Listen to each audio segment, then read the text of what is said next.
أعوذ بالله من الشيطان اللعين الرجيم بسم الله الرحمن الرحيم الحمد لله رب العالمين الصلاة والسلام على أشرف الأنبياء والمرسلين وعلى آله وعترته وأهل بيته الطيبين الطاهرين المعصومين صلوات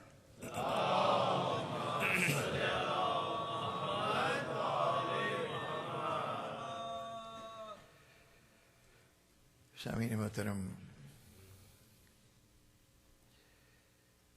اپنے تعارف کے سلسلے میں، شیعت کے تعارف کے سلسلے میں ہم اپنے بھائیوں کی کہی ہوئی کچھ باتوں کا تجزیہ آپ حضرات کے سامنے گوش گزار کر رہے ہیں۔ گفتگو اس منزل تک پہنچی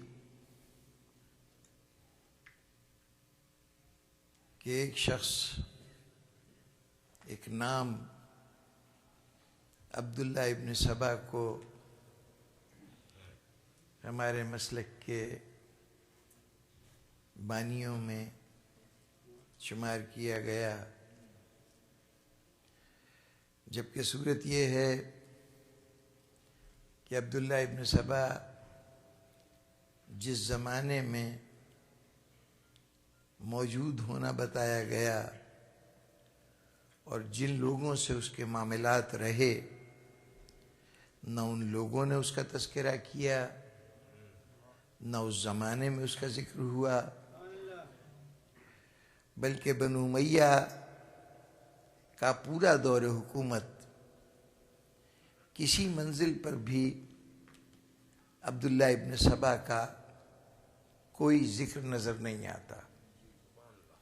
نہ مورخین کی اس زمانے میں لکھی گئی کتابوں میں، نہ محدثین کی بیان کردہ حدیث میں، نہ کسی اور حوالے سے، اور نہ بنو امیہ کے حکمرانوں کی طرف سے جاری ہونے والے کسی احکامات میں اس نام کا تذکرہ ہے۔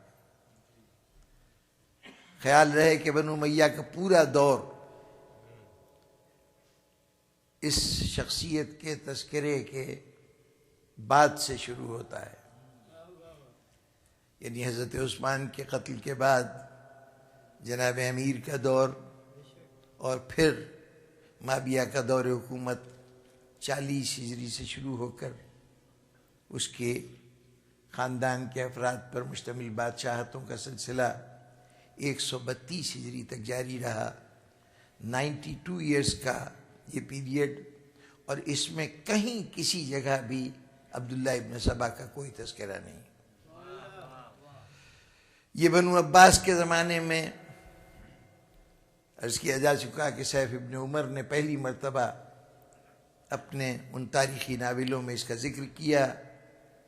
مزید 150-200 سال کے بعد محمد ابن جریر طبری، جس کی تاریخ طبری مشہور ہے، اس نے اپنی تاریخ میں ناول کے اس کردار کو تاریخی کردار بنا کے پیش کیا، اور ابھی تک اس کی حیثیت صرف ایک سیاسی تحریک چلانے والے حضرت عثمان کے خلاف جو عوامی رد عمل تھا یا عوامی بغاوت تھی، اس کو ہوا دینے والا اس کو قرار دیا گیا، جس کا انجام قتل عثمان کی صورت میں ظاہر ہوا، اور پھر اس کے بعد اس کو جنگ جمل میں دکھایا گیا کہ وہاں اس کی وجہ سے باوجود اس کے کہ جنگ کی دونوں پارٹیاں آپس میں لڑنے پہ آمادہ نہیں تھیں، لیکن اس کے آدمیوں نے جنگ چھیڑ کر گویا ان کو آپس میں ٹکرا دیا۔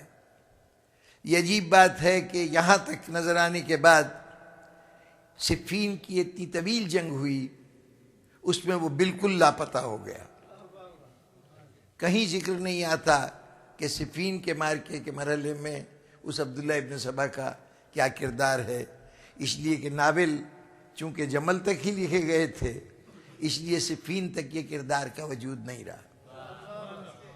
حالانکہ اگر حقیقی وجود ہوتا تو لازماً جہاں ایک طرف ان لوگوں کو جو قتل عثمان کا بدلہ لینے کے لیے اٹھے تھے ان کو فکر ہوتی، وہاں اس کے ساتھ ساتھ اس کی کوئی نہ کوئی کارروائی، کوئی نہ کوئی حرکت صفین میں بھی نظر آتی۔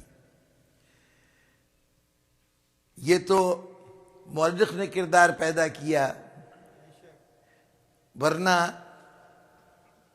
مسلمانوں کا عجیب رویہ ہے، اتنے بڑے بڑے خطرے موجود ہوتے ہیں اور اس سے اس طرح سے آنکھ بند کر لیتے ہیں جیسے ان کا کوئی وجود ہی نہیں ہے۔ کیفیت یہ ہے کہ سورہ منافقون منافقوں کا تذکرہ کر رہا ہے، حیات رسالت میں منافقوں کی جماعت شہر مدینہ میں موجود ہے، کوئی انکار کرے نہ پہچانے کہ کون تھا، ظاہر ہے کہ پہچانا جاتا تو پھر منافق کاہے کو ہوتا ہے۔ جو بہروپ بھرتا ہے بہروپیہ، اس کا تو کمال یہ ہے کہ بہروپ پکڑا نہ جائے، تو پہچانا تو نہیں جا سکتا تھا، لیکن یہ تو تھا کہ منافق ہے۔ عجیب بات ہے کہ حیات رسالت میں مدینے میں منافق موجود، اسی شہر میں مسجد تعمیر کرتے ہیں منافقین، کہ جس کو قرآن مسجد زرار قرار دیتا ہے اور کہتا ہے مسجد کو گرا دیا جائے، تو گویا مدینے میں موجود، حضور کے اصحاب میں موجود، جو لوگ ارد گرد بیٹھتے تھے ان میں موجود، قرآن مجید میں موجود، تذکرہ اس کا موجود، سورہ نازل ہوئی منافقین کے لیے، تو ہر طرف منافق موجود تھا۔ لیکن یہ انتہائی حیران کن بات ہے کہ جیسے ہی حضور کا وصال ہوا، منافق تاریخ کے صفحے سے بالکل لاپتہ ہو گیا۔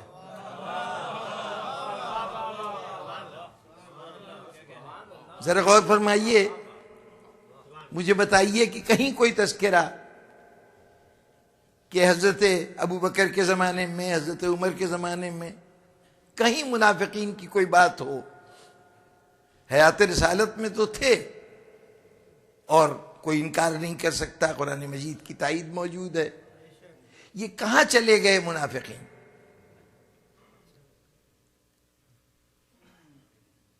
اگر کوئی ظاہری دشمن ہوتا تو وہ اتنے خطرناک نہیں ثابت ہو سکتا تھا جتنا یہ چھپا ہوا دشمن خطرناک ہو سکتا تھا۔ یہ آستین کا سانپ ہے، کب نقصان پہنچائے نہیں معلوم۔ حیات رسالت میں موجود ہے، قرآن مجید تنبیہ کر رہا ہے کہ خبردار ہو جاؤ، نشانیاں بتا رہا ہے کہ یہ نشانیاں ہیں، اور حضور کے دنیا سے جاتے ہی جو پیغمبر کی ذات گرامی جس کے وجود کو ختم نہ کر سکی، بظاہر حضور نے منافقین کو ختم نہیں کیا، وہ منافقین اچانک مسلمانوں کے ہاتھ میں اقتدار آتے ہی غائب ہو گئے۔ کیا یہ سوچنے کی بات نہیں تھی؟ کسی کمرے میں، عمارت میں سانپ نظر آئے، مارنے کے لیے اہتمام کیا جائے اور وہ کہیں بچ کے کسی جگہ جا کے چھپ جائے۔ بڑے سے بڑا بہادر آدمی شیروں سے ٹکرا جائے گا، میدان میں بڑے سے بڑے دشمن سے لڑ لے گا، لیکن اس سے کہیے کہ اس کمرے میں جس میں سانپ کہیں چھپ گیا ہے سو جاؤ آج کی رات، پوری رات سو نہیں سکتا۔ چھپے ہوئے خطرے سے، چھپے ہوئے دشمن سے اندیشہ اتنا ہے کہ سامنے کے دشمن سے تو لڑ لیتا، لیکن اس دشمن سے اس کے ساتھ گزارا کرنا ممکن نہیں ہے۔ حیرت ہے کہ یہ مسلمان اس کی صفوں میں کہیں منافق گم ہو گیا اور اس کو بالکل اطمینان سے 1400 سال سے نیند آ رہی ہے۔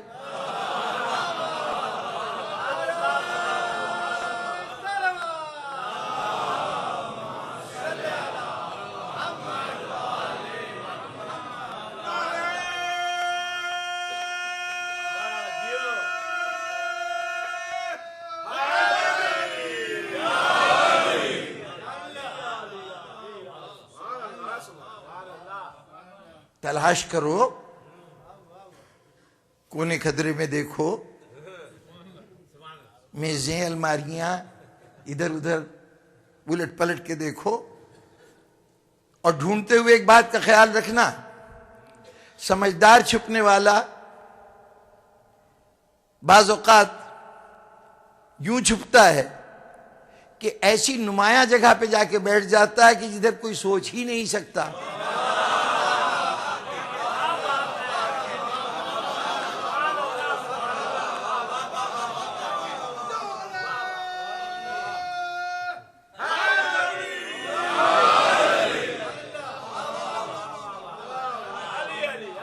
تو مختلف چھوٹی چھوٹی آبادیوں میں ڈھونڈتے ڈھونڈتے ذرا کبھی کبھی مسند اقتدار کی بلندیوں پہ بھی نظر ڈال لینا۔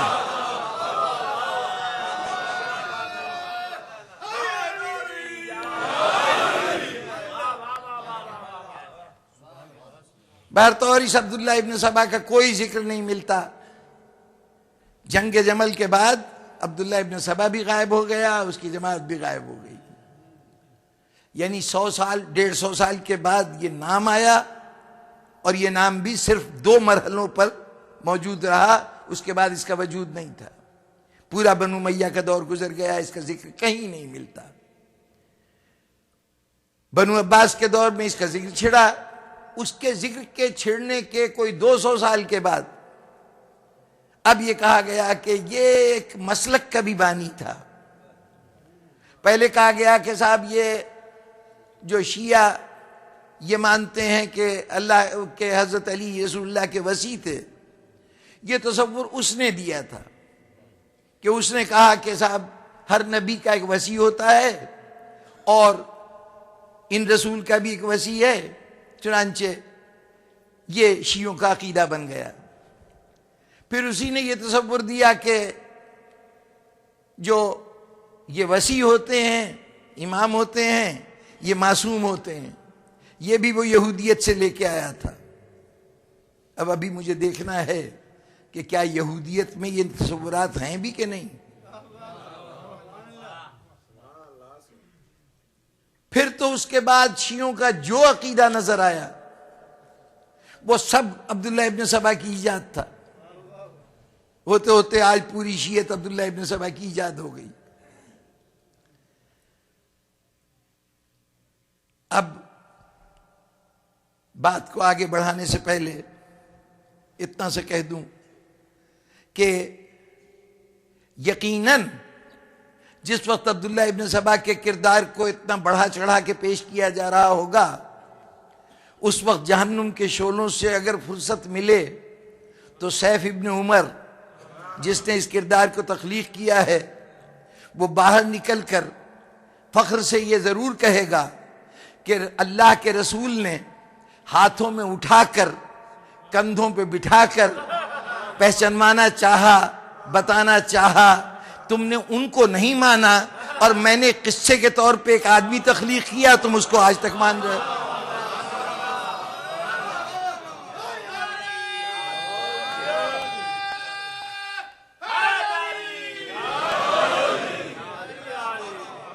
تو شاید اسی کے قرب و جوار سے بنی اسرائیل کا ایک شخص باہر نکلے جس کا نام سامری تھا، وہ کہے کہ جناب یہ انسان ہے ہی اس قسم کا کہ جس اللہ نے فرعون کی غلامی سے نجات دلوائی، دریاؤں میں راستہ پیدا کیے، اس کو تو انسان بھول گیا اور میرے بنائے ہوئے ایک بچھڑے کی عبادت کرنے لگا۔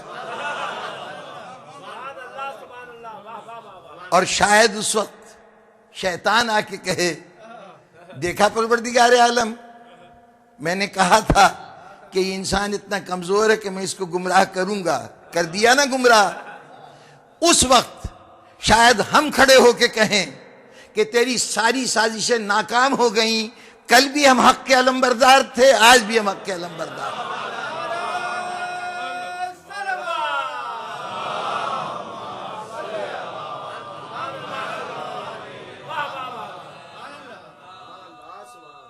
تو جناب والا اب وہ مرحلہ ہے کہ جہاں ہم ان نظریات کے متعلق سرسری طور پر، اب زیادہ وقت نہیں ہے تو بہت ہی یوں سمجھیے کہ کچھ بنیادی باتیں کر لی جائیں کہ یہ جو کہا گیا کہ یہ وسائت کا تصور، نبی کا وسیع ہونے کا تصور جو ہے، یہ یہودیت سے عبداللہ ابن سبا لے کے آیا اور ہم نے وہاں سے اس کو اپنا لیا۔ جناب والا یہ کب سے شروع ہوا تصور وسیع رسول کا، یہ تو ہم بعد میں دیکھیں گے۔ مجھے تاریخ کا ایک مرحلہ یاد آ رہا ہے، پیغمبر اسلام صلی اللہ علیہ وآلہ وسلم کا وصال ہوا،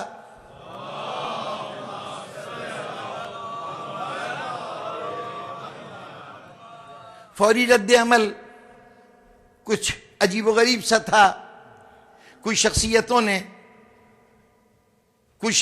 نے کیا، صرف ایک شخصیت نے، حضرت عمر نے یہ کہا کہ میں ماننے کو تیار نہیں کہ اللہ کا رسول دنیا سے رخصت ہو گیا ہے، وہ زندہ ہیں، اور خبردار اگر کسی نے کہا کہ وہ انتقال فرما گئے تو میری تلوار اس کے گردن کو قلم کر دے گی۔ یہ جوش و خروش، یہ رد عمل ظاہر ہے کہ اس محبت کا نتیجہ تھا جو انہیں حضور کی ذات سے تھی۔ اتنے میں حضرت ابوبکر جو سخت کے مقام پر تقریباً یوں سمجھیے کہ کوئی 4 یا 5 میل کے فاصلے پر مدینے سے باہر اپنے مکان میں مقیم تھے، ان تک اطلاع پہنچی اور وہ مدینے تشریف لائے۔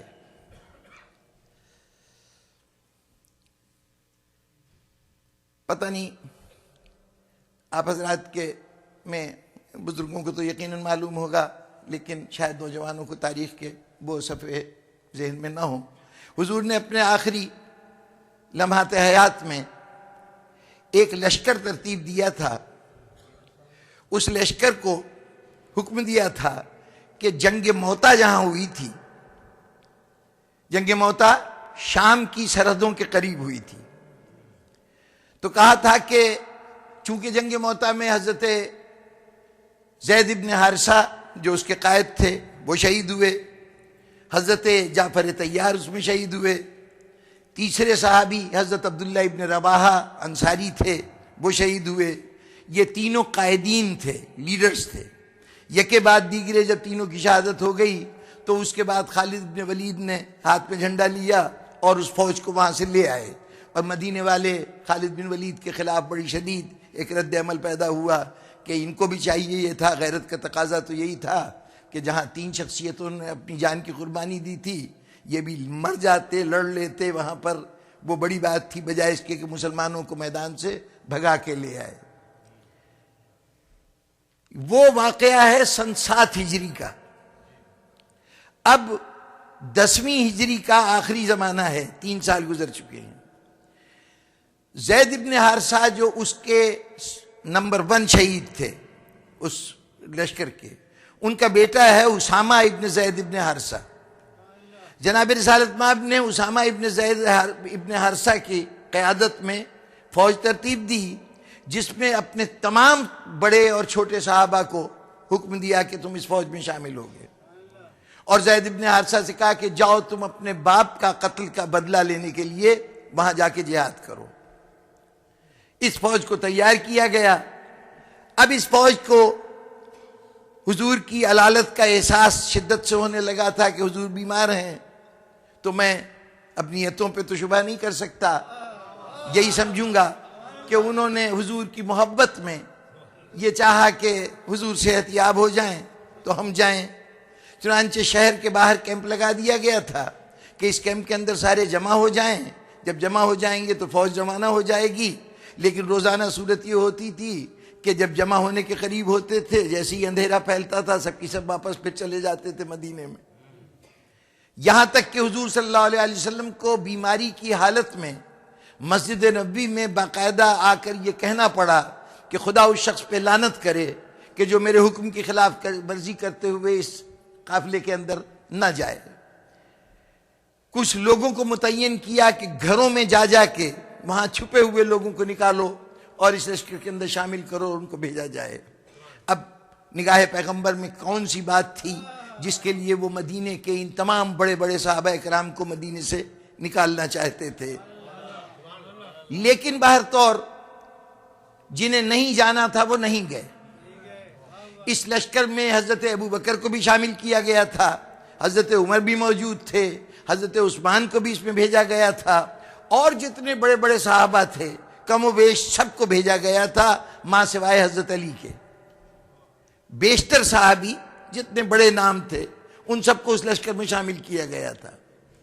لشکر نہیں جا رہا تھا، حضور کا وصال ہو گیا۔ حضرت عمر مدینے میں آئے، انہوں نے آ کے اعلان کیا کہ میں سر قلم کر دوں گا کہ اگر کوئی یہ کہے گا کہ رسول مارے گئے۔ حضرت ابو بکر سخ میں تھے جو کئی میل مدینے کے سے دور تھا، وہاں سے تشریف لائے۔ اب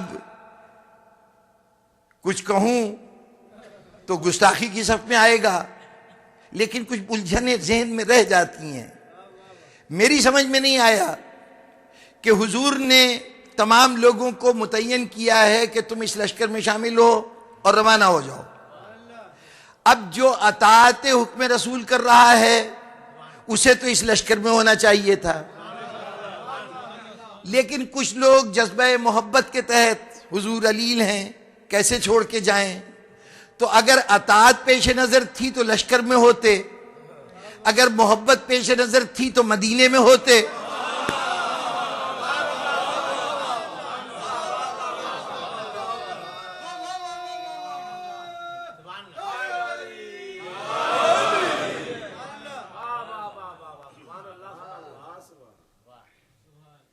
اور یہاں کانوں میں بات پڑی رہے، یہ سخ میں قیام کیوں تھا؟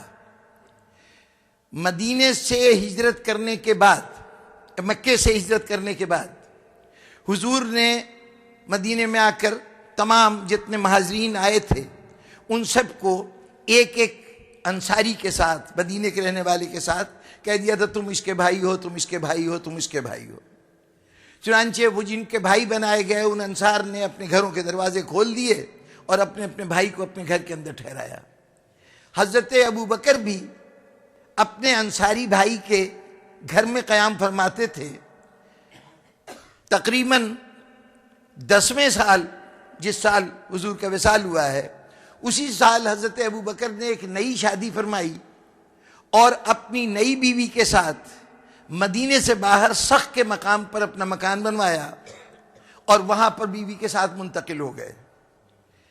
گویا 10ویں ہجری تک حضرت ابو بکر کے پاس مدینے میں کوئی مکان نہیں تھا، ابھی تک انصاری کے ساتھ رہ رہے تھے، اور اب جا کے پہلی مرتبہ مکان بنایا ہے جو شہر سے باہر ہے اور وہاں پہ قیام فرماتے ہیں۔ یہ بات ذہن میں اس لیے رہے، کانوں میں اس لیے پڑی رہے کہ آپ کو بہت سی روایتیں ملیں گی جب یہ حدیث سامنے آئے گی کہ اللہ کے رسول نے تمام ان لوگوں کے مکانات کے دروازے جو مسجد نبوی میں جنہوں نے کھول رکھے تھے ان سب کو بند کرا دیا تھا۔ ایک دروازہ اپنے گھر کا کھلا رکھا تھا، ایک علی ابن ابی طالب کے گھر کا دروازہ کھلا رکھا تھا، باقی سب کے دروازے بند ہو گئے تھے۔ تو بخاری شریف میں ایک حدیث بیان کی گئی کہ تمام دروازے بند کر دیے تھے لیکن حضرت ابو بکر کے گھر کی کھڑکی کھلی رہنے دی تھی، اور حضرت ابو بکر اس کھڑکی کے راستے سے مسجد میں آیا جایا کرتے تھے۔ آج بھی اگر آپ مدینہ منورہ تشریف لے جائیں گے تو وہاں ایک جانب کی دیوار پر خوخے حضرت ابو بکر کے نام سے جگہ بنی ہوئی ہے کہ ادھر وہ کھڑکی واقع تھی۔ جناب والا حضرت ابو بکر کا کوئی مکان مدینے میں تھا ہی نہیں کہ اس کی کھڑکی کھلتی۔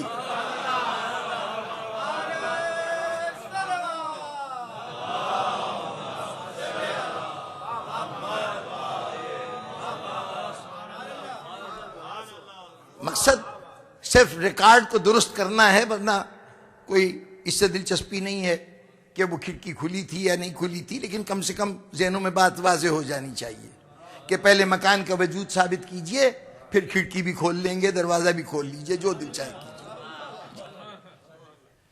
تو بہرطور تشریف لائے، تفصیلات کو چھوڑتا ہوں۔ حضور صلی اللہ علیہ وسلم کا جسم اطہر گھر میں ہے، وہاں پر حضرت ابوبکر بھی تشریف لائے، حضرت عمر بھی آئے، اصحاب اور بھی جمع تھے۔ آپ نے چہرے سے چادر ہٹائی اور تعزیتی جملے کچھ کہے۔ اتنے میں باہر سے کسی نے حضرت عمر کو آواز دی۔ حضرت عمر باہر گئے، کچھ سنا، واپس تشریف لائے، آ کر حضرت ابوبکر کے کان میں کچھ کہا، اور یہ دونوں محترم ہستیاں خاموشی سے وہاں سے نکل آئیں، باہر آئیں، اپنے ایک تیسرے ساتھی ابو عبیدہ بن الجراح کو ساتھ لیا، اور یہ تینوں مدینے کے بیرونی علاقے میں ایک جگہ تھی جس کا نام سقیفہ بنو ساعدہ تھا، وہاں پہ انصار جمع تھے، وہاں یہ حضرات پہنچ گئے۔ وہاں پہنچ کر تھوڑی دیر کے بحث مباحثے کے بعد فیصلہ یہ ہوا کہ حضرت ابوبکر نے کہا کہ یہاں پر عبیدہ بن الجراح بھی موجود ہیں اور حضرت عمر بھی موجود ہیں، ان میں سے کسی کے ہاتھ پہ بیعت کر لی جائے۔ وہ اس پر حضرت عمر نے آگے بڑھ کے کہا کہ جناب آپ کی موجودگی میں کسی اور کی بیعت کا سوال نہیں پیدا ہوتا، میں آپ کے ہاتھ پہ بیعت کرتا ہوں۔ پہلی بیعت حضرت عمر نے کی، پھر اس کے بعد عبیدہ بن الجراح نے کی، اور پھر اوس و خزرج کے دو قبیلے تھے مدینے کے اندر، ان کے اندر آپس میں تصادم تھا۔ سعد ابن عبادہ بنو خزرج سے تعلق رکھتے تھے۔ بنو اوس کو یہ خطرہ تھا کہ اگر اس وقت حضرت ابوبکر کے ہاتھ پہ بیعت نہ کی گئی تو کہیں یہ سعد ابن عبادہ نہ ہمارے امیر بن جائیں، تو ان کی قبائلی دشمنی میں یہ بات قابل قبول نہیں تھی۔ چنانچہ سب سے پہلے اوس قبیلے کے لوگوں نے بیعت کرنی شروع کی، اور پھر اس کے بعد یہ جماعت باہر نکلی اور یہ شور مچنا شروع ہو گیا، آؤ بیعت کرو، آؤ بیعت کرو۔ شہر کے اندر ایک ہنگامی صورتحال کا اعلان ہو گیا۔ کچھ بدو بلا لیے گئے باہر کے بیرونی لوگ، انہوں نے آ کے پکڑ پکڑ کے لوگوں کو بیعت کرانا شروع کر دی۔ یہ سارا سلسلہ ہوا۔ آج جب ہم پوچھتے ہیں کہ جنازہ رسول رکھا ہوا ہے، تجہیز و تکفین رسالت نہیں ہوئی، یہ آخر یہ اقتدار کی لڑائی کیوں شروع ہو گئی؟ تو اس کے جواب میں بڑی معقول بات کہی جاتی ہے، اور وہ معقول بات یہ ہے کہ اس وقت انتشار پیدا ہو جاتا مسلمانوں کے درمیان اگر فوری طور پر یہ فیصلہ نہ کیا جاتا کہ حضور کا جانشین کون ہو۔ اس وقت یہ فیصلہ کرنا گویا ملت کو ایک بڑے خطرے سے بچا لینا تھا۔ انصار بھی کوشش کر رہے تھے، مہاجرین اپنی کوشش کر رہے تھے، تو ان کی سیاسی چپقلش کہیں مدینے کے اندر خانہ جنگی کی کیفیت نہ پیدا کر دیتی۔ حضرت ابوبکر نے انتہائی دانشمندی کا قدم اٹھایا کہ جانشینی رسول کا فیصلہ کر دیا، اور اس کے بعد ملت کو یعنی اطمینان نصیب ہوا۔ جناب والا، یہ سارا قصہ میں نے اس لیے سنایا کہ آپ غور فرمائیے کہ حضرت ابوبکر کی دانشمندی سے جانشینی رسول کا مسئلہ حل ہو گیا۔ اس جانشینی رسول کے مسئلے کو حل کرنے کے لیے حضرت ابوبکر نے اتنا اہم مسئلہ تھا کہ اس کے لیے جنازہ رسول کو ترک کیا، جنازے میں بھی شامل نہیں ہوئے، اس لیے کہ وہ تو بہر طور رشتہ دار کر ہی لیں گے، گھر والے کر لیں گے، لیکن یہ ایک ایسا مسئلہ ہے کہ اگر اس میں مسلمانوں میں لڑائی ہو گئی تو اس کا کوئی علاج نہیں ہو سکے گا۔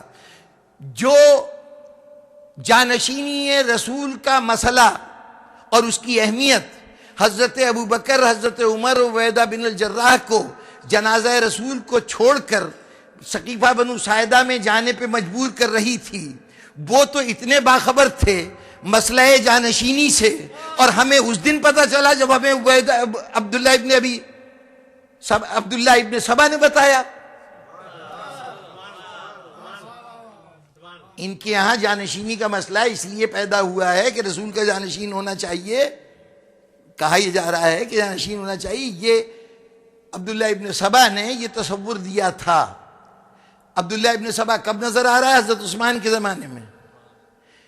اس کا تصور حضرت عثمان کے زمانے میں ہم تک پہنچے گا بقول آپ کے، اور آپ اس مسئلے میں اتنے مستعد ہیں، کہ رسول کی آنکھ بند کرتے ہی اس مسئلے کو حل کرنے بیٹھ گئے.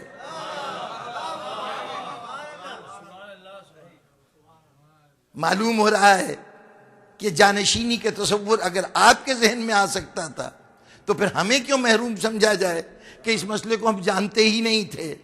آپ تو کہہ رہے ہیں کہ اتنا اہم تھا کہ اگر یہ مسئلہ حل نہ کیا جاتا تو ملت اسلامیہ میں خانہ جنگی چھڑ جاتی. تو یہ مسئلہ اہمیت رکھتا تھا نا، اور آپ باخبر تھے. تو ہمیں تو عبداللہ ابن سبا نے بتایا، آپ کو کس نے بتایا تھا کہ رسول کا جانشین ہونا چاہیے؟ اگر عبداللہ ابن سبا نے 25 سال بعد بتایا یہ مسئلہ ہم کو، تو پھر آپ کو بتانے والا کوئی عبداللہ ابن سبا کا بھی استاد ہوگا. جی جناب والا، عبداللہ ابن سبا کی کیا حقیقت ہے اور کسی اور کی کیا حقیقت ہے؟ آئیے ذرا تھوڑا سا اور پیچھے چلیے.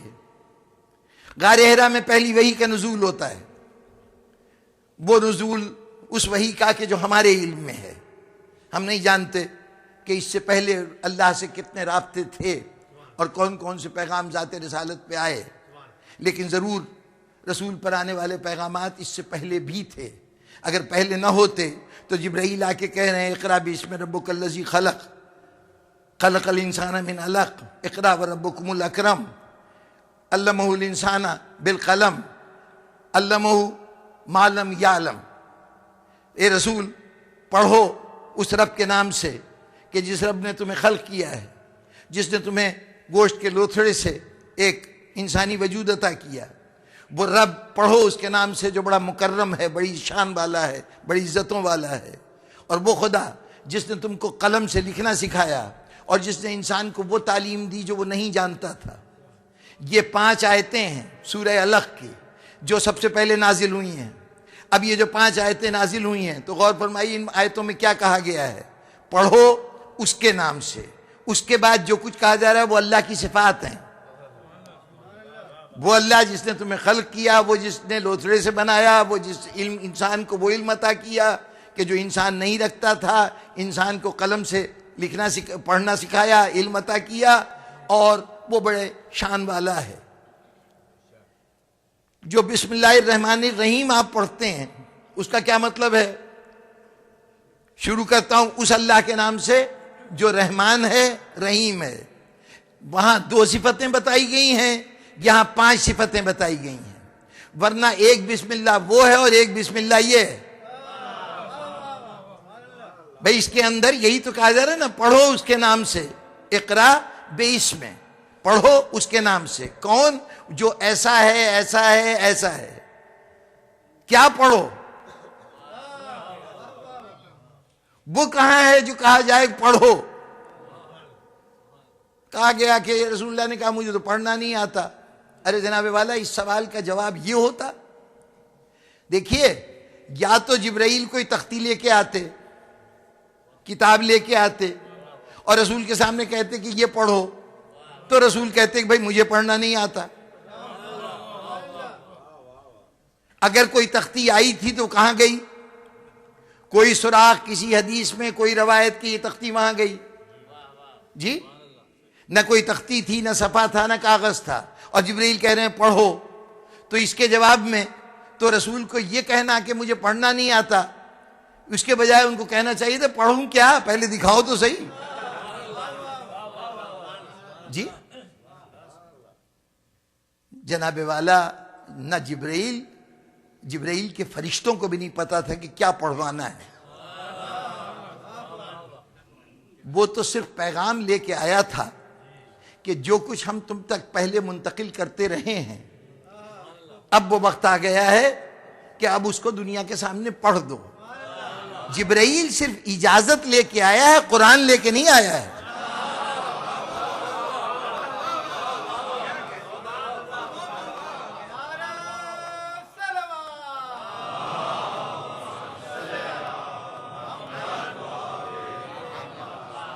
اچھا جناب، اس رفتار سے چلتا رہا تو پھر بات بہت لمبی ہو جائے گی.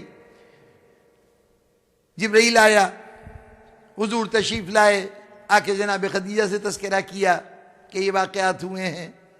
جناب خدیجہ نے کہا کہ یقیناً آپ خدا کے رسول ہیں، اللہ آپ جیسی شخصیت کو ضائع نہیں کر سکتا، آپ کے یعنی کوئی ایسا نہیں ہو سکتا کہ آپ کو یہ جو باتیں ہوئی ہوں یا جو کچھ آپ نے دیکھا ہو یہ محض کوئی دھوکہ ہو، فریب ہو، واہمہ ہو، ایسا نہیں ہو سکتا۔ یہ یقین تھا جناب خدیجہ کا، انہوں نے تائید کی، حضرت علی نے تائید کی۔ اور اب اس کے بعد صورتحال یہ ہے کہ دین اسلام جو ہے وہ صرف ان 3 آدمیوں پہ مشتمل ہے۔ پوری دنیا کی مسلم آبادی جو ہے وہ یا وہ پیغمبر ہے جو دین کا پیغام دے رہا ہے، یا یہ 2 ماننے والے ہیں۔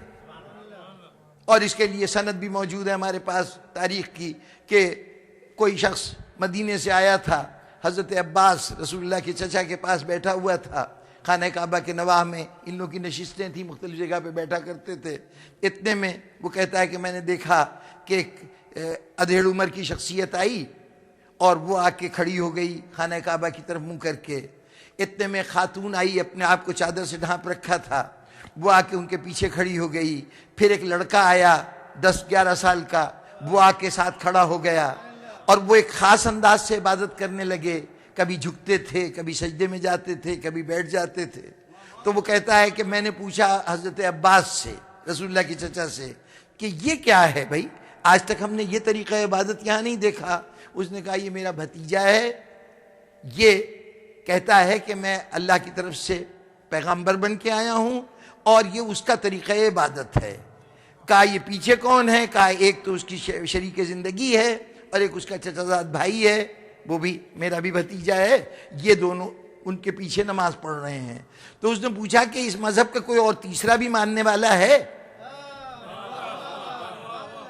جناب عباس کہتے ہیں کہ صفحہ زمین پر ابھی تک ان 3 کے علاوہ چوتھا ہم نے اس مذہب کا ماننے والا نہیں دیکھا۔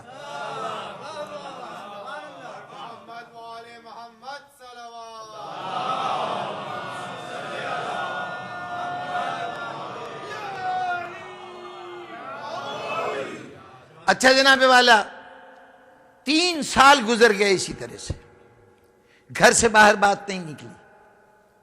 اس کے بعد 3 سال کے بعد قرآن مجید کی آیت نازل ہوئی، وانذر عشیرتک الاقربین، اے حبیب جو تمہارے قریب ترین رشتہ دار ہیں، عشیرہ رشتہ دار، اور اقربین سپرلیٹو ڈگری ہے قریب کی سپرلیٹو ڈگری ہے اقرب، اور اس کی جمع ہے اقربین۔ یعنی سپرلیٹو ڈگری کا مطلب کیا ہوا؟ قریب کا مطلب ہے جو قریبی ہوں، اقرب جو بہت زیادہ قریب ہو، الف سے اقرب، عین سے ہوگا تو خطرناک ہو جائے گا جی۔ ویسے بعض جگہ وہ اقرب جو ہوتے ہیں عین والے اقرب بھی بن جاتے ہیں۔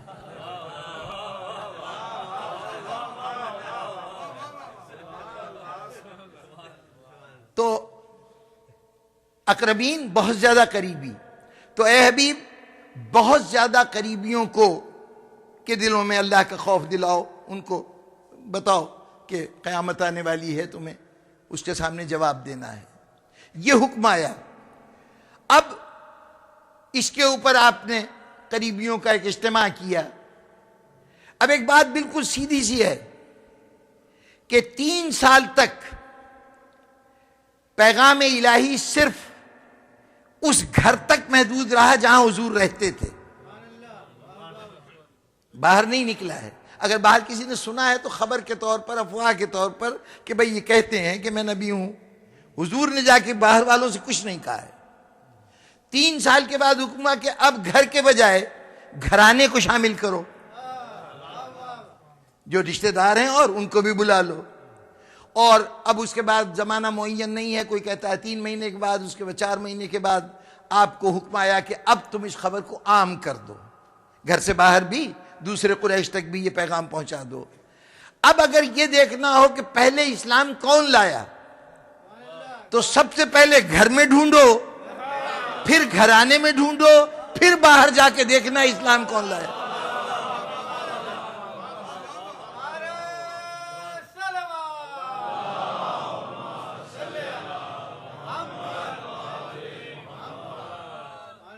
اب جناب والا جب حکم آیا کہ اپنے قریب ترین عزیزوں کو خوف الہی ان کے دلوں میں پیدا کرو، تو اب حضور نے، اب جناب امیر المومنین علی بن ابی طالب روایت بیان کرتے ہیں کہ مجھے حکم دیا گیا کہ تم کھانے کا اہتمام کرو.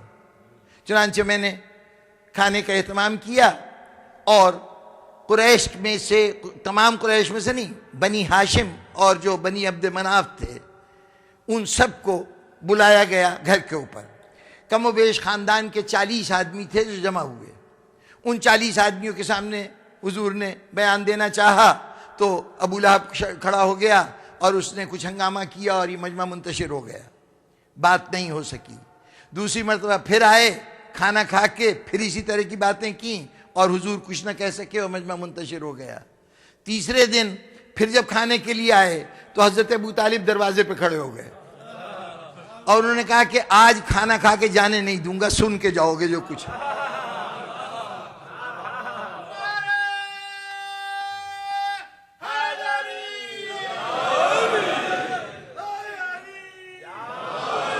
حضور کھڑے ہوئے اور اس وقت ارشاد فرمایا کہ اے قوم، میں تیرے لیے وہ چیز لے کے آیا ہوں کہ جو اس سے پہلے کوئی شخص بھی اتنی عمدہ چیز اپنی قوم کے لیے نہیں لایا. مجھے اللہ تعالیٰ نے بھیجا ہے کہ میں تمہیں پیغام دوں، ہدایت کا پیغام دوں.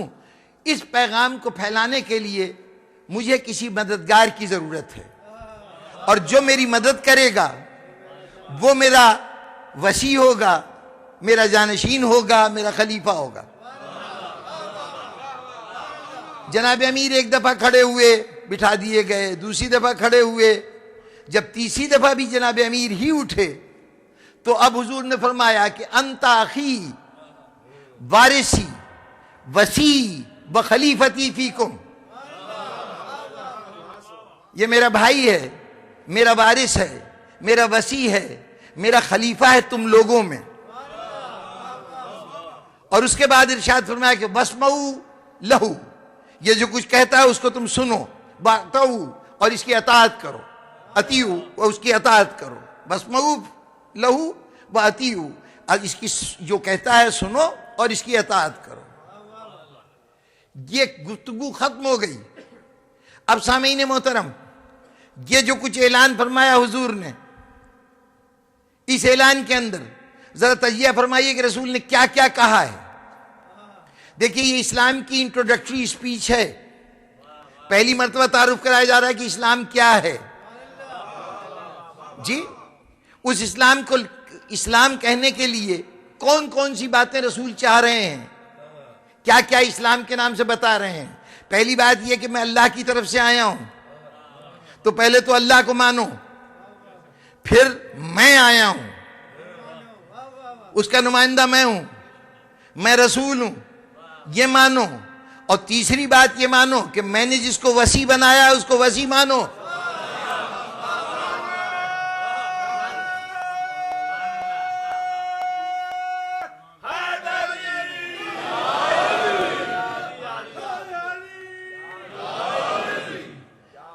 یہ پہلا اجتماع ہے جس میں رسول یہ بتا رہے ہیں کہ اسلام کیا ہے. جو منیمم اسلام، جو کم سے کم ریکوائرمنٹ ہو سکتی ہے، وہ بہر طور آج مکمل طور پہ پیش کرنی ہے. یعنی ایسی ریکوائرمنٹ کہ جس میں سے اگر ایک بات بھی نہ ہو تو اسلام نہ رہے. جو کم سے کوئی شخص مسلمان ہو جائے. ظاہر ہے کہ آج کے دن نماز نہیں بتائی جائے گی، روزہ نہیں بتایا جائے گا، حج کے قاعدے نہیں بتائے جائیں گے، زندگی کے اور ضابطے نہیں بتائے جائیں گے. وہ منیمم بتایا جائے گا کہ جس کے بغیر اسلام مکمل نہیں ہو سکتا. اس مرحلے پر رسول کیا کہہ رہے ہیں؟ دیکھو، اللہ پہ ایمان ضروری ہے، رسالت پہ ایمان ضروری ہے، علی کی وصایت پہ ایمان ضروری ہے. اب اگر یہ تین چیزیں نہ ہوں تو انسان مسلمان نہیں بنتا. رسول نے تو پہلے دن ہی بتا دیا تھا کہ اگر وصی کو نہیں مانو گے تو اسلام ہوگا ہی نہیں.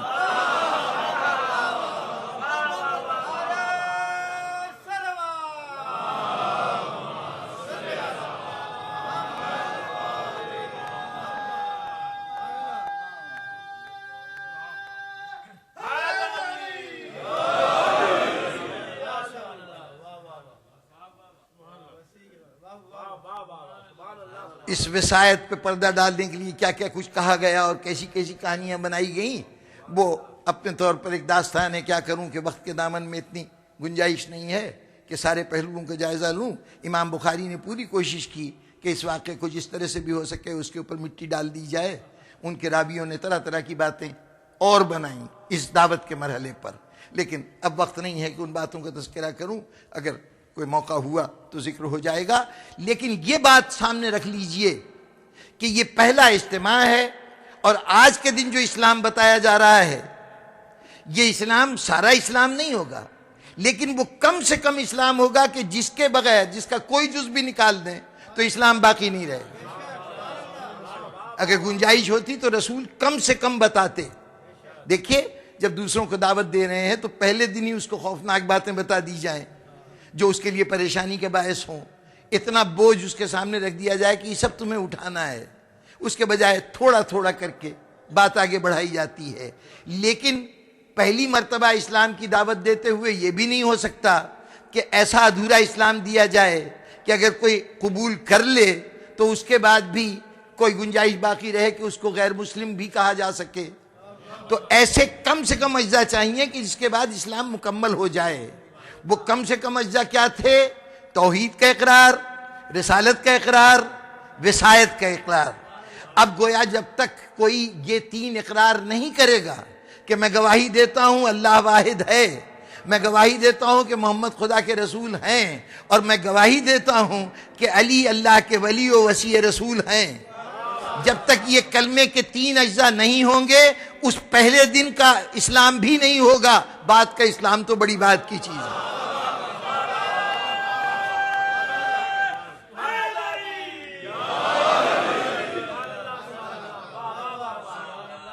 اور پھر یہ ایک موقع نہیں تھا، کتنے موقع پر، کتنے مواقع ہیں کہ جہاں رسول نے یہ ارشاد فرمایا ہے کہ یہ میرا وصی ہے.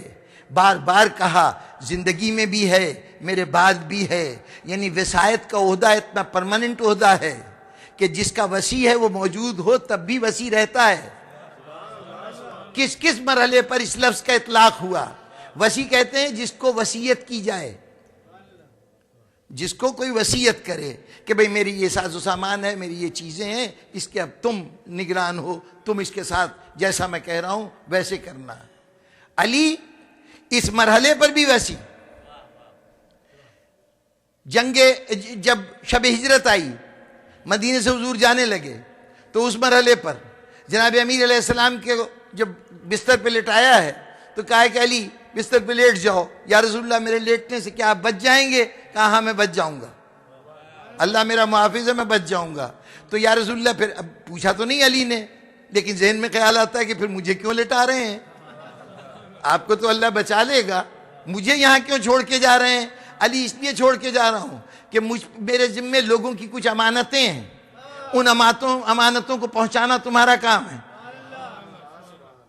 اپنے بعد اپنے معاملات کو کسی کے سپرد کر کے جانا یہی وصیت ہوتی ہے، اور جس کو وصیت کی جائے وہ وصی ہوتا ہے. چنانچہ یہ کہہ کے جا رہے ہیں کہ یہ امانتیں پہنچانا، اور یہ کوئی معمولی بات نہیں ہے. یہ رسول وہ رسول ہے کہ اعلان رسالت سے پہلے دنیا اگر اس کو جانتی ہے تو یا صادق کے نام سے جانتی ہے یا امین کے نام سے جانتی ہے، امانت دار کے نام سے. آج امانتیں علی کو دے کے جا رہے ہیں. چاہیے تو یہ تھا کہ اس کے ساتھ ایک لمبی سی لسٹ دیتے کہ اس میں فلاں کی فلاں چیز ہے، فلاں کا فلاں مال ہے. مجھے کسی روایت میں کہیں نہیں ملا کہ رسول نے یہ بتایا ہو کہ کس کی کیا امانت ہے. اللہ رے علی پہ اعتماد کہ اگر ایک کی امانت دوسرے کو چلی جائے تو لوگ علی کو قصوروار نہیں کہیں گے. انہیں کیا پتا تھا کس کی امانت ہے؟ قصوروار تو وہ رسول ہوگا نا جس نے امانت غلط ہاتھوں میں دے دی. لیکن اللہ رے اعتماد کے معلوم ہے کہ جیسے میری امانت کبھی غلط ہاتھوں میں نہیں جا سکتی، ویسے ہی میرے وصی کی امانت بھی کوئی اور غلط نہیں لے سکتا.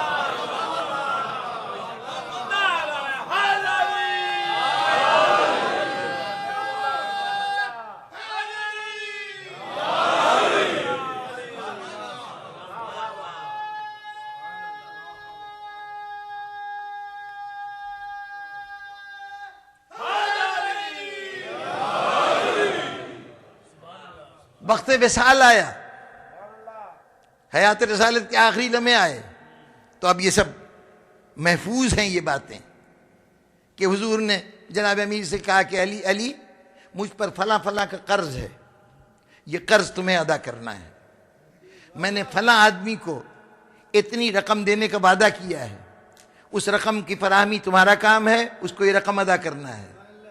یہ کیا ہو رہا ہے؟ وصیت ہو رہی ہے نا۔ ابتدائے اسلام میں رسول کا وصی علی، ہجرت کے شب میں رسول کا وصی علی، آخری لمحوں پہ رسول کا وصی علی، اب کہتے ہو کہ یہ وصی کا تصور ابن سبا نے دیا تھا؟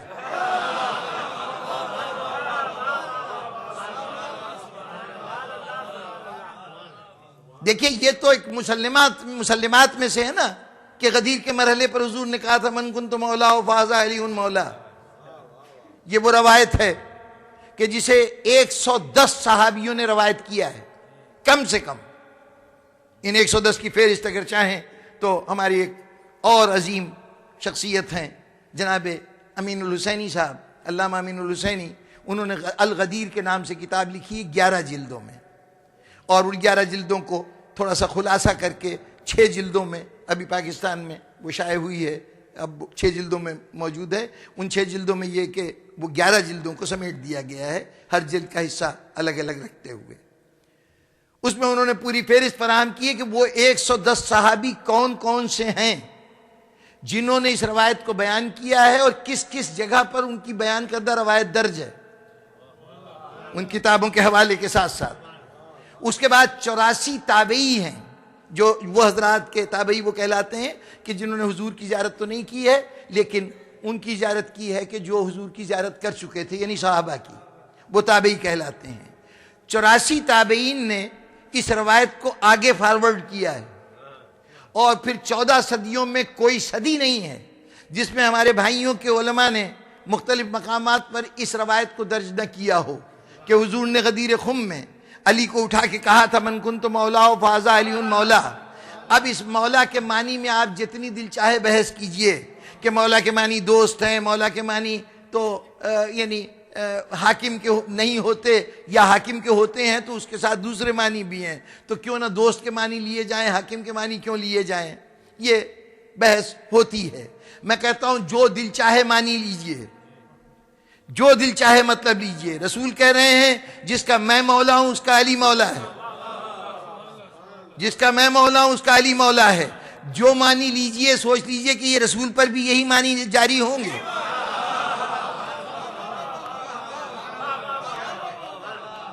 میرے سلسلہ کلام سے یہ بات یوں ربط رکھتی ہے کہ رسول فرما رہے ہیں جس کا میں مولا اس کا علی مولا، اور اس انداز سے فرما رہے ہیں کہ اٹھایا ہے، اٹھا کے اتنا بلند کیا ہے کہ آپ کے بغل کا یہ حصہ لوگوں کی نگاہوں کے سامنے آ گیا۔ اس کا مطلب یہ ہے کہ جناب علی کو اتنا بلند کیا ہے کہ خود نگاہوں سے اوجھل ہو گئے ہیں، علی سامنے ہے۔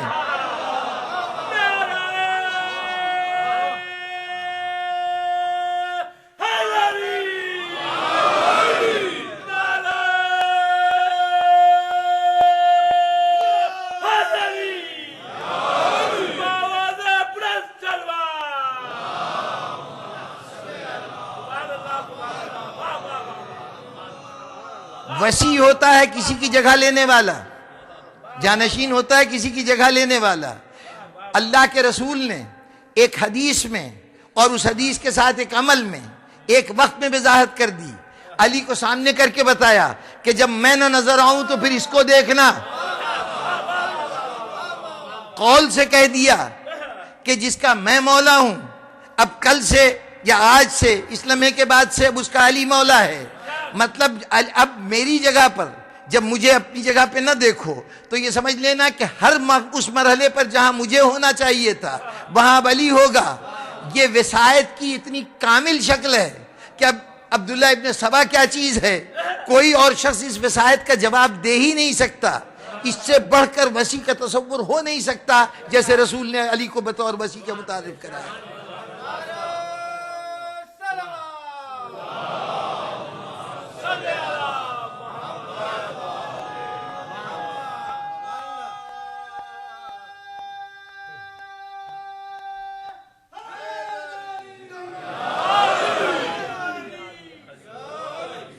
یہ وصی کا تصور پہلے دن سے، اسلام کے پہلے دن سے تعلیمات رسول میں موجود تھا، اور کیوں نہ موجود ہو۔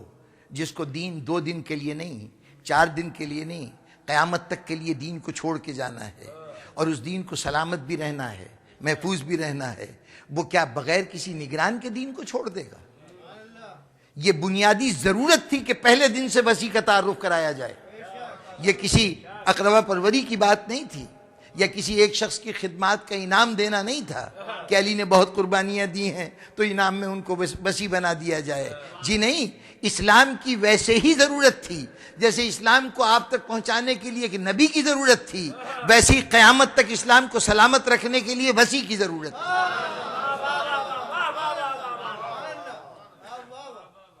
یہ نظریہ کہیں باہر سے نہیں آیا ہے، اور یہ وصایت کا سلسلہ تھا کہ جب اسلام کبھی کسی خطرے میں پڑا ہے تو اس عہد میں جو بھی وسیع رہا ہے رسول کا، اس نے یہ نہیں دیکھا موسم کیسا ہے، بچوں کو ساتھ لے جانا چاہیے نہیں لے جانا چاہیے، کوئی مددگار ہے کہ نہیں ہے.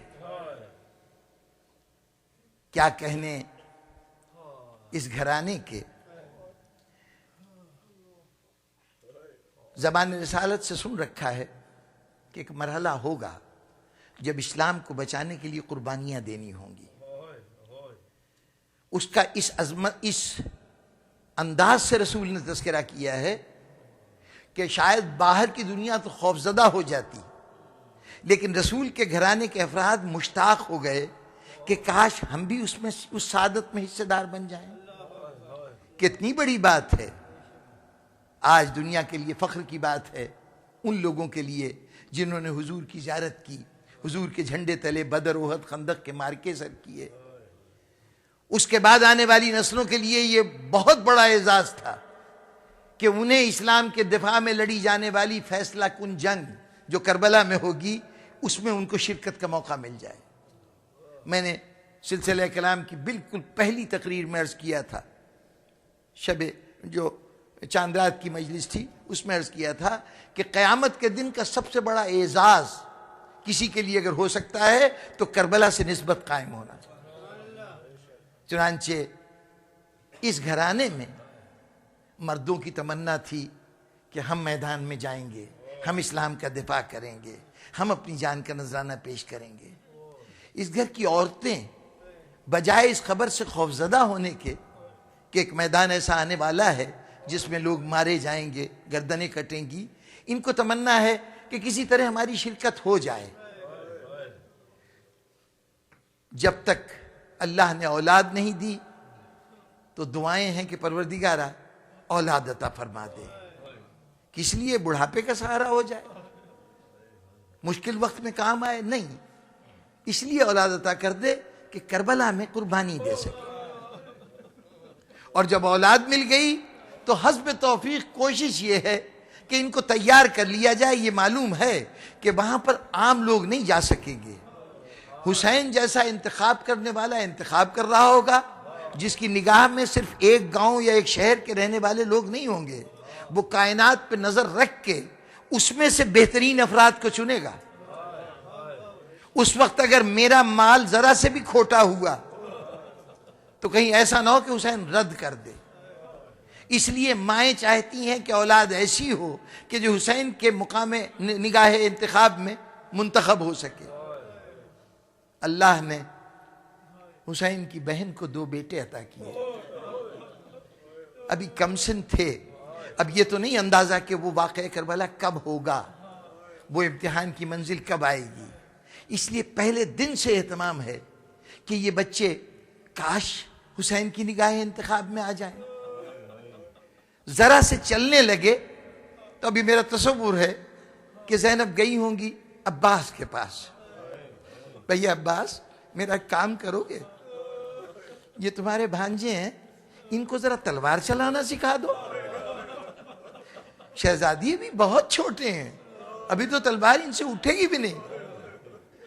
بھیا مجھے نہیں معلوم کہ کب ان کی ضرورت پڑ جائے، اس لیے جتنی جلدی تربیت ہو جائے.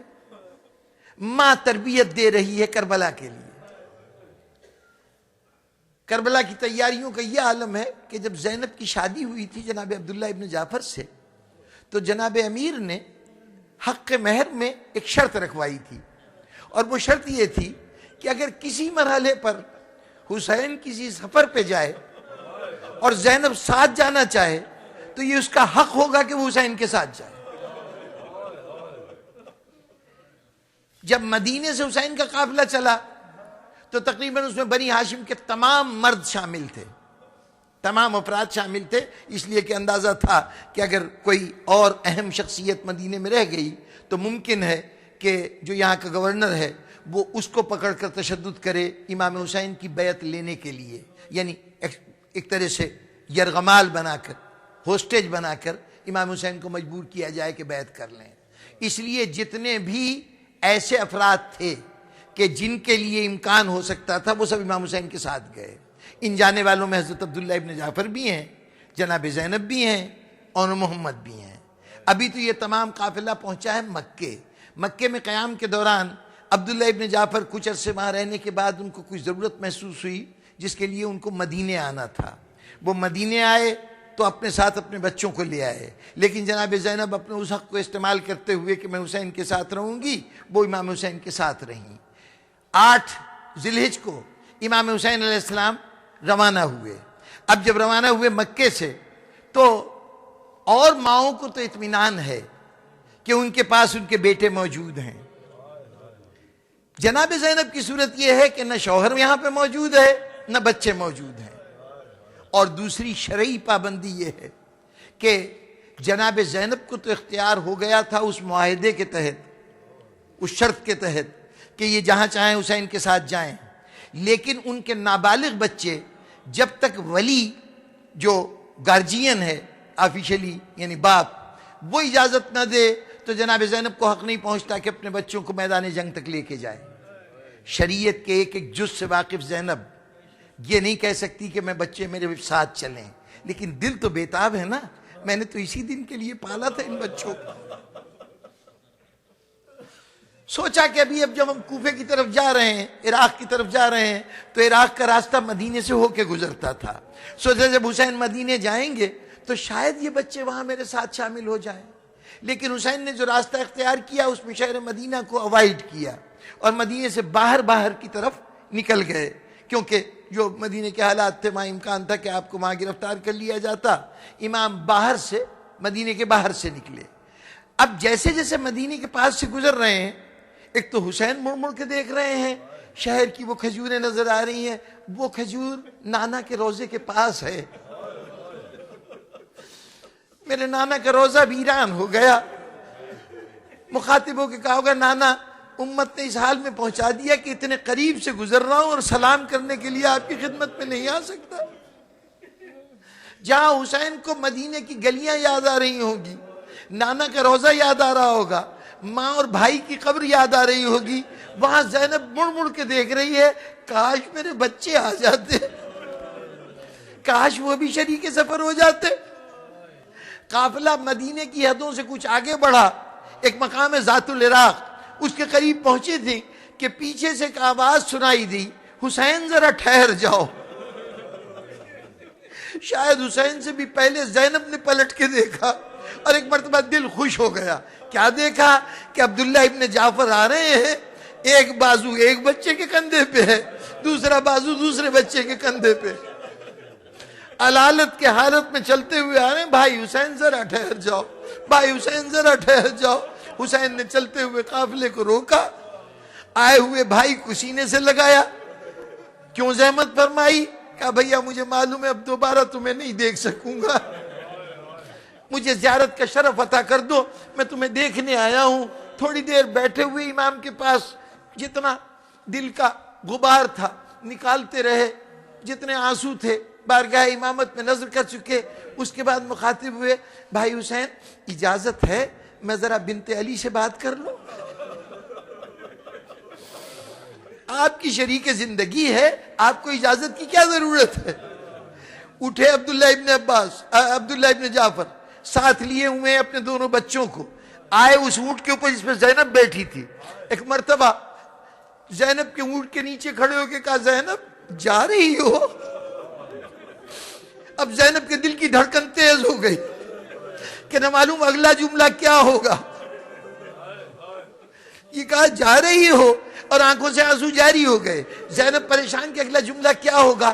ایک مرتبہ بس خوف زدہ ہو کے کہا کہ اے بنت ابن عم، آپ جو حکم دیں گے میں اس کی پابند ہوں، لیکن یاد رکھیے اگر یہ کہا کہ واپس چلو تو میرا جسم جائے گا، لاش جائے گی، زینب زندہ نہیں جا سکتی، اپنے بھائی کو چھوڑ کے نہیں جا سکتی.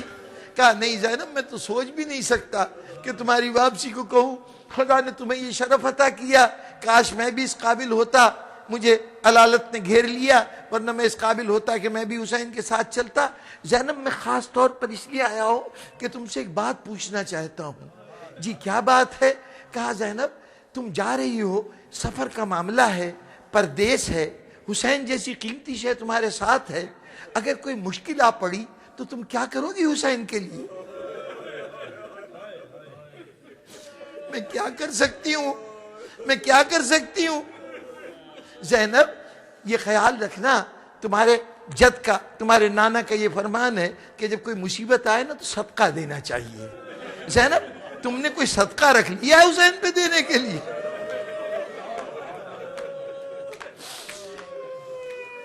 اب زینب نے حساب لگانا شروع کیا، میرے پاس کیا کیا ہے جو میں دے سکتی ہوں. سر کی چادر کا دھیان آیا، سکینہ کے کانوں کے بندے یاد آئے. کہا میرے پاس کون سی چیز ہے؟ کہا دیکھو کوئی عزیز چیز دینی ہے صدقے میں. اچھا زینب کچھ نہیں ہے نا، تو سنو میں تمہارے لیے انتظام کر کے آیا ہوں. ایک بچے کا بازو پکڑا، کہا اسے اپنی طرف سے صدقہ کر دینا. دوسرے کا بازو پکڑا، اسے حسین پر سے میری طرف سے صدقہ کر دینا.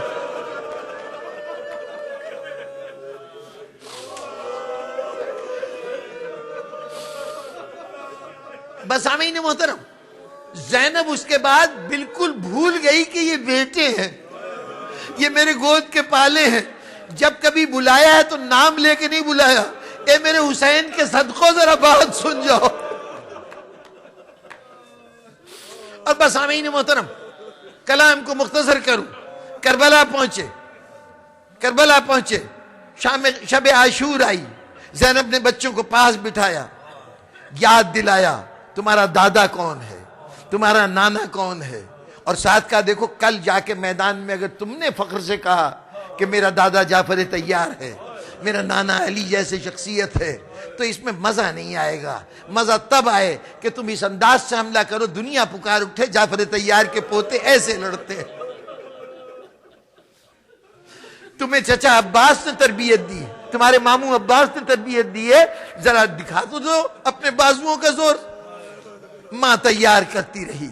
اگلی صبح یہ دونوں گئے. بزرگان گرامی کچھ دیر کے بعد گھوڑوں سے گرے. جب یہ بچے گرے عباس و علی اکبر گئے، جا کے دونوں بچوں کو اٹھا کے لائے. چاہتے تھے کہ لے کے خیمے میں داخل ہو، در خیمہ پہ کھڑی زینب نے کہا اندر نہ لانا، ہم جسے راہ خدا میں دے دیتے ہیں دوبارہ قبول نہیں کرتے. بس سامعین محترم دو جملوں کی زحمت، بچوں کو لے جا کے گنج شہیدہ میں رکھ دیا گیا. اب زینب نے عجیب طرز عمل اختیار کیا، عجیب طرز عمل اختیار کیا. روز عاشور اس کے بعد جب بھی یاد کیا، بھائی کو یاد کیا، علی اکبر کو یاد کیا، بچوں کا لفظ زبان پہ نہیں آیا. 11 محرم کو جب بیویاں اپنے اپنے عزیزوں سے رخصت ہو رہی تھی، سب اپنے اپنے عزیز کی لاش پہ بیٹھ کے گریہ کر رہی تھی. زینب حسین کی لاش پہ رو رہی تھی. 2 لاشیں الگ پڑے تھے، کوئی ان کی طرف توجہ دینے والا نہیں تھا. زینب اسی حالت میں چھوڑ کے چلی گئی، کوفے سے، کربلا سے چلی گئی، کوفے گئی، کوفے سے شام گئی، شام سے پھر کربلا آئی. کربلا آئی، حسین کی قبر پہ آ کے اس نے گریہ کیا، جناب سکینہ کا پرسہ دیا، لیکن اون محمد کا نام نہیں لیا، نام نہیں لیا. وہاں سے نکلی مدینے آئی. مدینے میں آ کے نانا کے روضے پہ بڑی فریاد کی زینب نے. ماں کی قبر پہ گئی، علی اکبر کا پرسہ دیا، حسین کا پرسہ دیا، بچوں کا نام نہیں لیا. بس آمین محترم ساری ذمہ داریاں ختم ہو گئیں، سارا مشن مکمل ہو گیا. اب زینب اپنے گھر میں داخل ہوئی تو کہیں بچوں کا لباس نظر آیا، کہیں بچوں کے کھیلنے کی کوئی چیز نظر آئی. اب تک ذمہ دار زینب خاموش تھی، لیکن اب ماں زینب بیدار ہو گئی. ایک مرتبہ چیزوں کو جمع کر لیا، سینے سے لگاتی تھی، روتی جاتی تھی، اے میرے بچوں، تم تو وہ ہو کہ تمہاری ماں بھی تمہیں نہیں رو سکی. ہم کہیں گے شہزادی آج ہم آپ کو پرسہ دے رہے ہیں، آپ کے بچوں پہ آنسو بہا رہے ہیں.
کہتی تھی اے زینب، کہتی تھی اے زینب،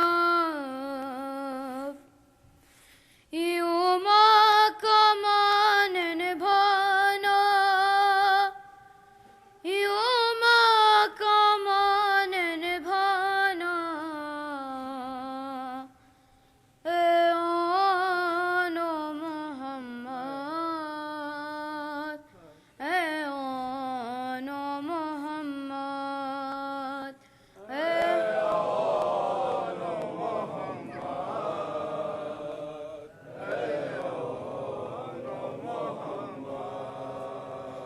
اے آن محمد،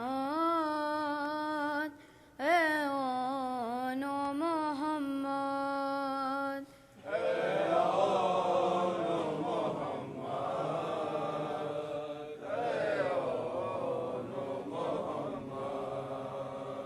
شبیر کا تم صدقہ ہو بخیمے میں بیٹا، تم لوٹ کرنا نا، اے آن محمد، اے آن محمد، اے آن محمد،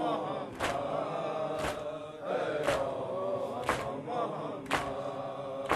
ہے ماں کا یقین تم ماں کی بات رکھو گے، یہ یاد رہے خیموں میں ہے پیاسے بچے، دریا پہ اگر جانا ہو سے روز کے پیاسوں، تم پیاس نہ بجھانا،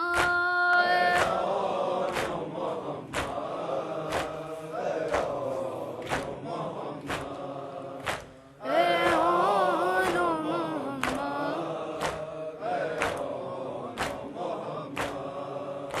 ہر حال پہ تم پر لازم ہے شکر خدا کا، اے شہزادوں ہے صبر تمہارا ورثہ، فرزند ہو تم زینب کے، شکوہ نہیں کرنا جب زخم کوئی کھانا، اے آن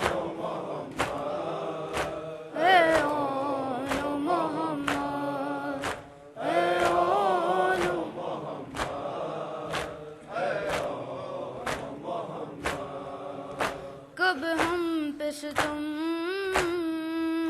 کرنے کے لیے آئے ہیں، یہ بدر و حد کے بدلے کے لیے آئے ہیں، لازم ہے رزق سے پہلے میدان میں تم پر مدح علی سنانا، اے اون محمد،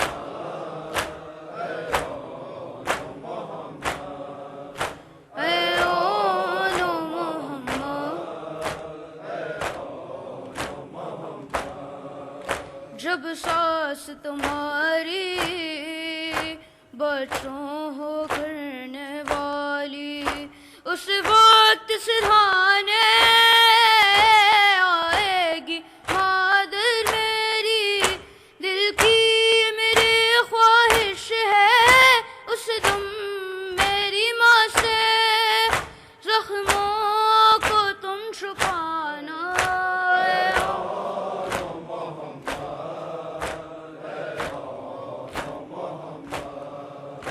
اے اون محمد،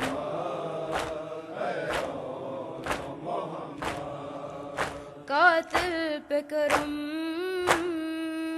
نانا کی طرح کر دینا، یوں لاج میرے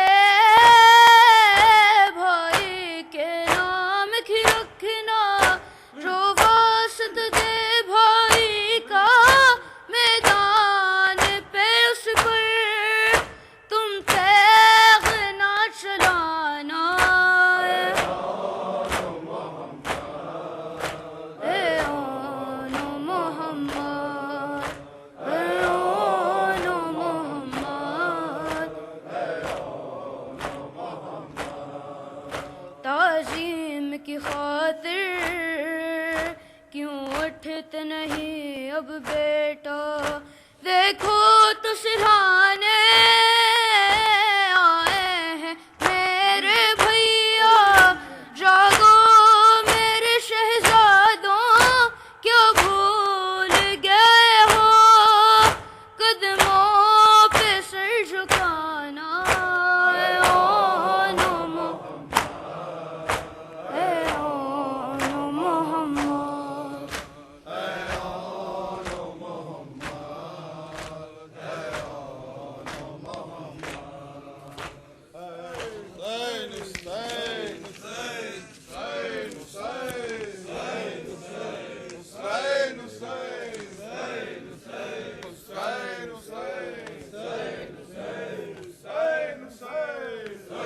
بین کرتی تھی رو رو کے دکھیاری ماں، بین کرتی تھی رو رو کے دکھیاری ماں، ہائے اکبر میرے کڑیل جوان، بین کرتی تھی رو رو کے دکھیاری ماں، بین کرتی تھی رو رو کے دکھیاری ماں، ہائے اکبر میرے کڑیل جوان، بین کرتی تھی رو رو کے دکھیاری ماں، بین کرتی تھی رو رو کے دکھیاری ماں، ڈھونڈنے تم کو مختل میں جاؤں کہاں،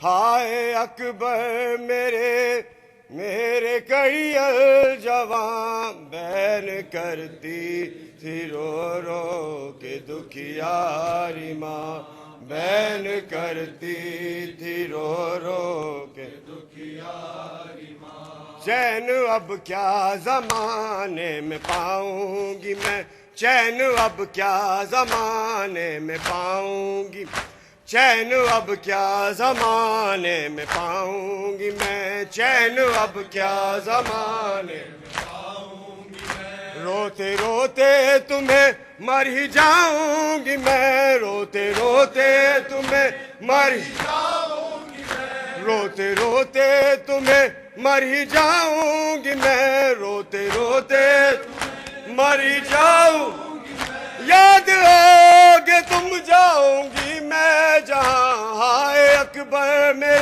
میرے کڑی الجواں، بین کرتی تھی رو رو کے دکھیاری ماں، بین کرتی تھی رو رو کے دکھیاری ماں، ہائے اکبر میرے کڑی الجواں، بین کرتی تھی رو رو کے دکھیاری ماں، بین کرتی تھی رو رو کے دکھیاری ماں۔ چین اب کیا زمانے میں پاؤں گی میں، چین اب کیا زمانے میں پاؤں گی میں، روتے روتے تمہیں مر ہی جاؤں گی میں، روتے روتے تمہیں مر ہی جاؤں گی میں، یاد آگے تم جاؤں گی میں جہاں، ہائے اکبر میرے کڑی الجواں، بین کرتی تھی رو رو کے دکھیاری ماں، بین کرتی تھی رو رو کے دکھیاری ماں۔ شادیاں نے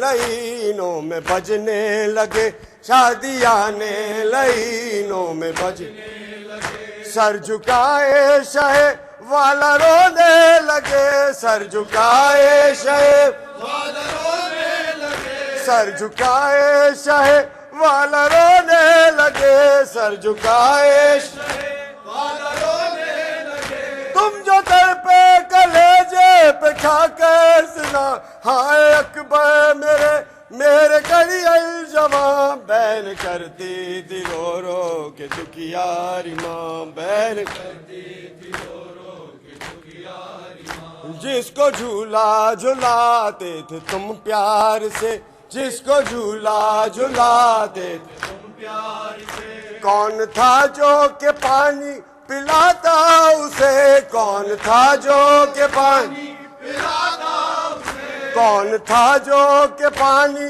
پلاتا اسے، کون تھا جو کہ پانی پلاتا اسے، تشنہ لب میں گیا سرور بے زباں، ہائے اکبر میرے کڑی الجواں، بین کرتی تھی رو رو کے دکھیاری ماں، بین کرتی تھی رو رو کے دکھیاری ماں۔ وہ قیامت کا منظر ہو کیسے بیاں، وہ قیامت کا منظر ہو کیسے بیاں، گونجتی تھی فضاؤں میں جب بھی اذاں، گونجتی تھی فضاؤں میں جب بھی اذاں، گونجتی تھی فضاؤں میں جب بھی اذاں، گونجتی تھی فضاؤں میں جب بھی اذاں، یہی کہہ کے روتی تھی دکھیاری ماں، ہائے اکبر میرے کڑی الجواں، بین کرتی تھی رو رو کے دکھیاری ماں، بین کرتی تھی رو رو کے دکھیاری ماں۔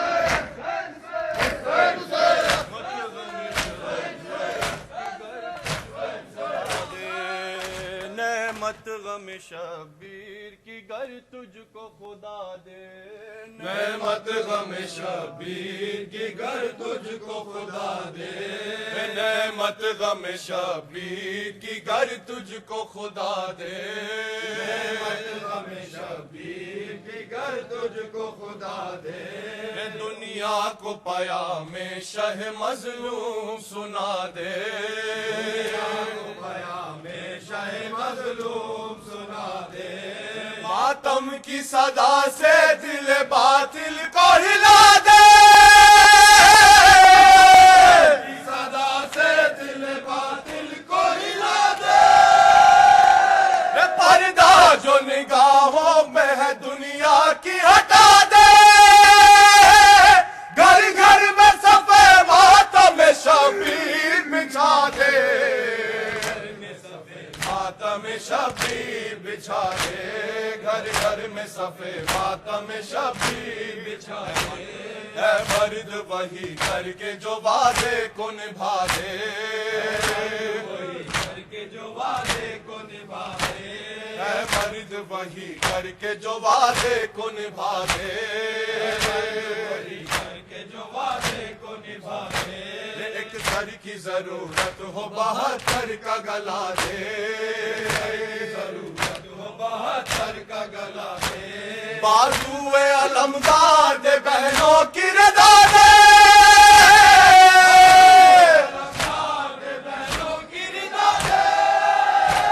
جو کچھ بھی ہو سب راہ محبت میں لٹا دے اتنا دے کے بدلے میں خدا سوچے کہ کیا دے ماتم شبیر بچھا دے گھر گھر میں صفے ماتم شبیر بچھا دے ممکن نہ ہوا کر کے جو سرور نے دکھایا ممکن نہ ہوا کر کے جو سرور نے دکھایا خوشنودی مولا میں بھرے گھر کو لٹایا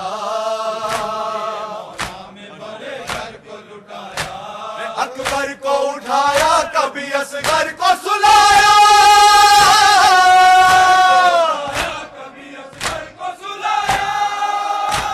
شبیر نے سرکے کے زمانے کو بتایا زندہ ہے وہی موت کی گردن جو جھکا دے ماتم شبیر بچھا دے ماتم شبیر بچھا دے دنیا میں صدا بن کے رہو حق کے پیامی دنیا میں صدا بن کے رہو حق کے پیامی ظالم کے مخالف رہو مظلوم کے حامی اعمال کو کھا جاتی ہے ایمان کی خامی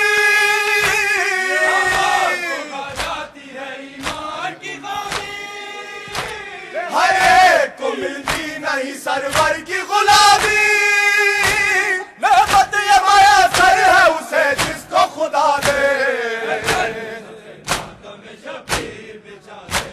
گھر گھر میں صفے ماتم شبیر بچھا دے گھر گھر میں صفے ماتم شبیر بچھا دے کہنے کو مسلمان تھے وہ ظلم کے بانی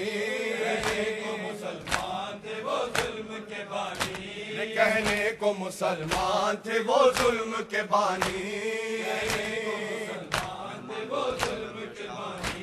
مہمان بلا کر نہ دیا شاہ کو پانی مٹی میں ملا دی علی اکبر کی جوانی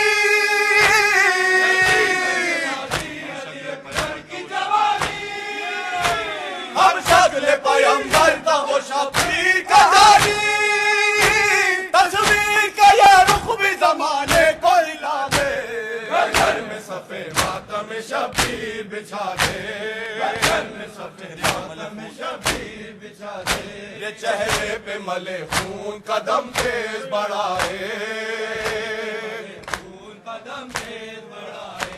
چہرے پہ ملے خون قدم تیز بڑھائے ایک ننھی سی میت کو کلیجے سے لگائے ایک ننھی سی میت کو کلیجے سے لگائے یہ کون چلا جاتا ہے گردن کو جھکائے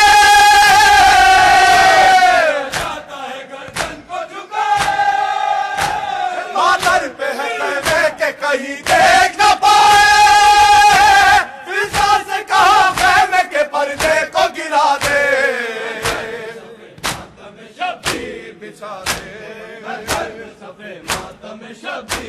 بچھا دے گھر گھر میں صفے ماتم شبیر بچھا دے گھر میں صفے ماتم شبیر بچھا دے گھر گھر میں صفے ماتم شبیر بچھا دے حسین حسین حسین حسین حسین حسین حسین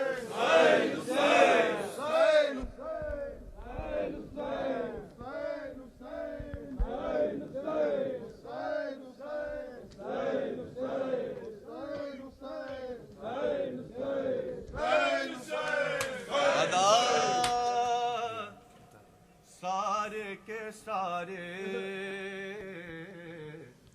حق کر گئے مادر کے ادا سارے کے سارے حق کر گئے مادر کے ادا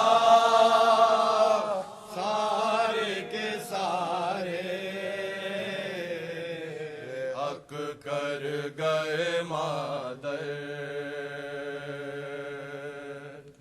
کے ادا سارے کے سارے حق کر گئے مادر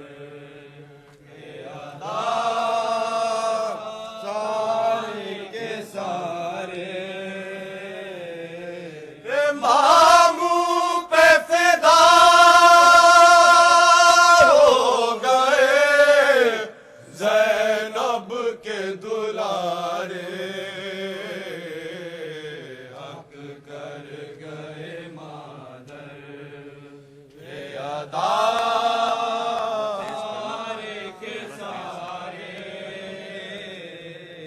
سمجھاتی تھی بچوں کو بڑے پیار سے زینب سمجھاتی تھی بچوں کو بڑے پیار سے زینب سمجھاتی تھی بچوں کو بڑے پیار سے زینب سمجھاتی تھی بچوں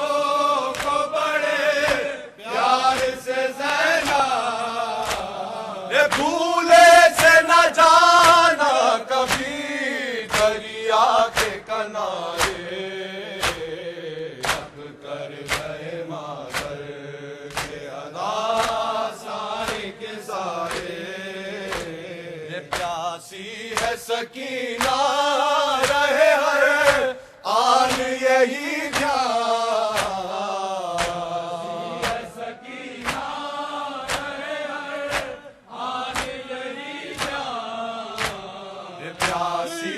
سکینہ رہے ہیں آن یہی جان سکینہ رہے ہیں آن یہی جان پانی کا تصور نہ ہو ذہنوں میں تمہارے حق کر گئے مادر کے ادا سارے کے سارے کر گئے مادر کے ادا سارے کے سارے گھوڑوں سے گرو بھی تو صدا رن سے نہ دینا گھوڑوں سے گرو بھی تو صدا رن سے نہ دینا گھوڑوں سے گرو بھی تو صدا رن سے نہ دینا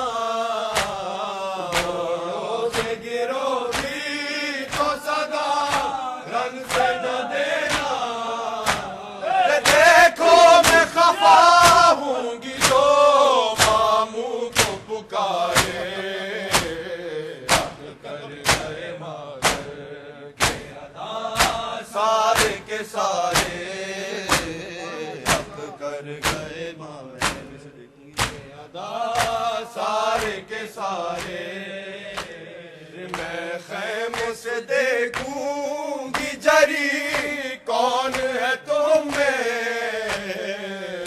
خیمے سے دیکھوں گی جری کون ہے تم میں خیمے سے دیکھوں گی جری کون ہے تم میں خیمے سے دیکھوں گی جری کون ہے تم میں للکار کے پہلے جو بنے ساتھ کو مارے حق کر گئے مادر ودا سارے کے سارے حق کر گئے مادر ادا سارے کے سارے وعدہ جو کیا ماں سے وفا کر گئے دونوں وعدہ جو کیا ماں سے وفا کر گئے دونوں وعدہ جو کیا ماں سے وفا کر گئے دونوں وعدہ جو کیا ماں سے وفا کر گئے دونوں یہ پیاسے ہی لڑے پیاسے ہی دنیا سے سدھارے کر گئے سارے کے سارے کر گئے